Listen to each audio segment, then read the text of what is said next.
At the sight of the room, perfectly undisturbed except for our violent entrance, we began to cool a little, and soon recovered our senses sufficiently to dismiss the men.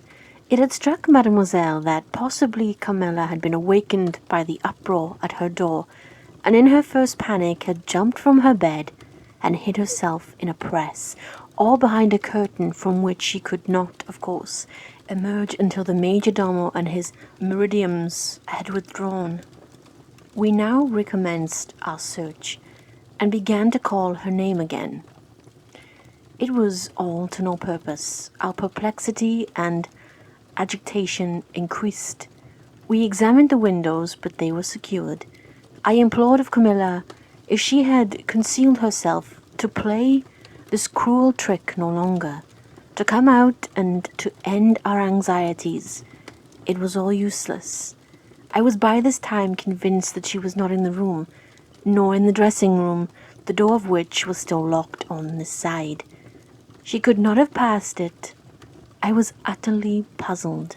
Had Carmilla discovered one of those secret passages which the old housekeeper said were known to exist in the castle, although the tradition of their exact situation had been lost? A little time would no doubt explain all, utterly perplexed as, for the present, we were. It was past 4 o'clock, and I preferred passing the remaining hours of darkness in Madame's room. Daylight brought no solution of the difficulty. The whole household, with my father at its head, was in a state of agitation next morning. Every part of the chateau was searched. The grounds were explored. No trace of the missing lady could be discovered. The stream was about to be dragged. My father was in distraction. What a tale to have to tell the poor girl's mother on her return. I too was almost beside myself, though my grief was quite of a different kind. The morning had passed in alarm and excitement. It was now 1 o'clock, and still no tidings. I ran up to Carmilla's room and found her standing at her dressing-room table. I was astounded.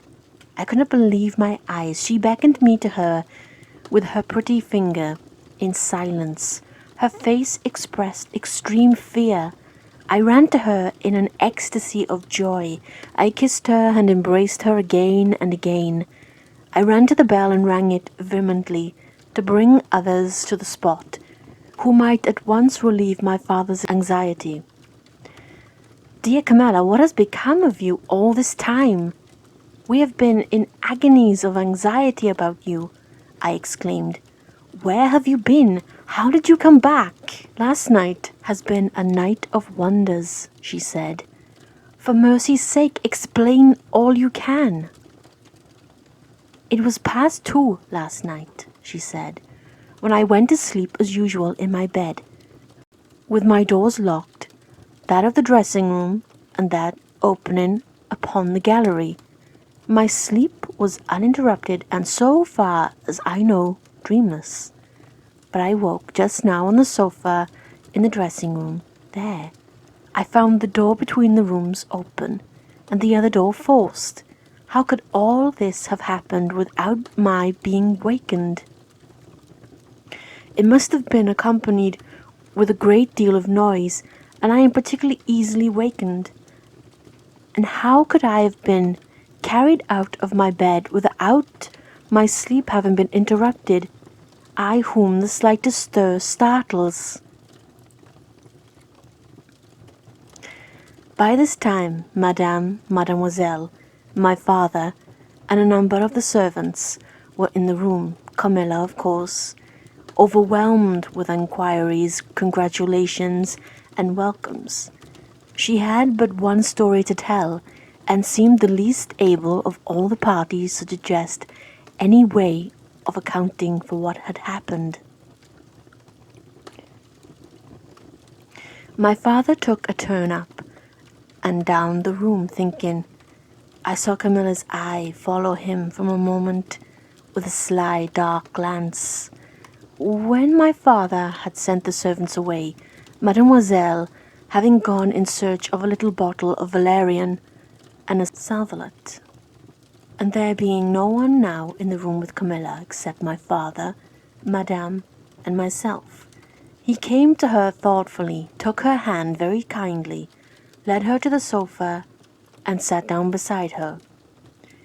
"Will you forgive me, my dear, if I risk a conjecture and ask a question?" "Who can have a better right?" she said. "Ask what you please, and I will tell you everything, but my story is simply one of bewilderment and darkness. I know absolutely nothing, but any question you please. But you know, of course, the limitations Mamma has placed me under." "Perfectly, my dear child. I need not approach the topics on which she desires our silence. Now, the marvel of last night consists in your having been removed from your bed and your room without being awakened, and this removal having occurred apparently while the windows were still secured and the 2 doors locked upon the inside. I will tell you my theory and ask you a question." Camilla was leaning on her hand dejectedly. Madame and I were listening breathlessly. "Now my question is this. Have you ever been suspected of walking in your sleep?" "Never, since I was very young indeed." "But you did walk in your sleep when you were young?" "Yes, I know I did. Been told so often by my old nurse." My father smiled and nodded. "Well, what has happened is this. You got up in your sleep, unlocked the door, not leaving the key as usual in the lock, but taking it out and locking it on the outside. You again took the key out and carried it away with you to some one of the 25 rooms on this floor, or perhaps upstairs or downstairs. There are so many rooms and closets. So much heavy furniture and such accumulations of lumber that it would require a week to search this old house thoroughly. Do you see now what I mean?" "I do, but not all," she answered.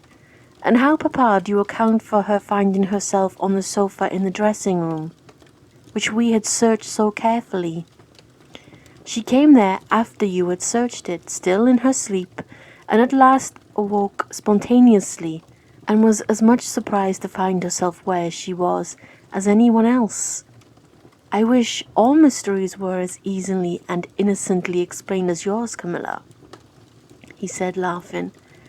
"And so we may congratulate ourselves on the certainty that the most natural explanation of the occurrence is one that involves no drugging, no tampering with locks, no burglars, no poisoners, or witches, nothing that need alarm Camilla, or anyone else for our safety."